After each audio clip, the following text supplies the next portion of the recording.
Migliaia di persone, centinaia dal Veneto, hanno manifestato in piazza Santi Apostoli a Roma per dire ancora una volta no alle morti e agli infortuni sul lavoro.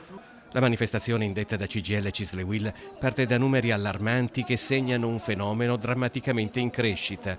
Secondo l'INAIL, tra gennaio e agosto in Veneto ci sono stati 65 morti sul lavoro, con un incremento del 3% rispetto al 2021. Gli infortuni sono stati quasi 58.000, mentre l'anno scorso, nello stesso periodo, erano stati meno di 44.000.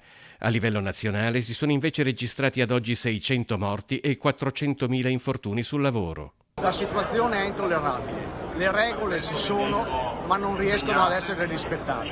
La situazione è fuori controllo e noi diciamo basta agli omicidi sul lavoro. È il tempo di investire in salute e sicurezza a partire dalle giovani generazioni, dalle scuole e nelle imprese, vincolando i finanziamenti a questo tipo di investimenti. Durante la settimana si sono svolte manifestazioni, presidi e incontri con i prefetti di tutte le province del Veneto, così come iniziative di vario genere si sono svolte lungo l'intera penisola, fino a culminare nella manifestazione nazionale di Roma. Ed è proprio sul tema della salute e della sicurezza che noi per primo chiederemo al governo un confronto immediato e urgente per intervenire con misure straordinarie contro questa piaga.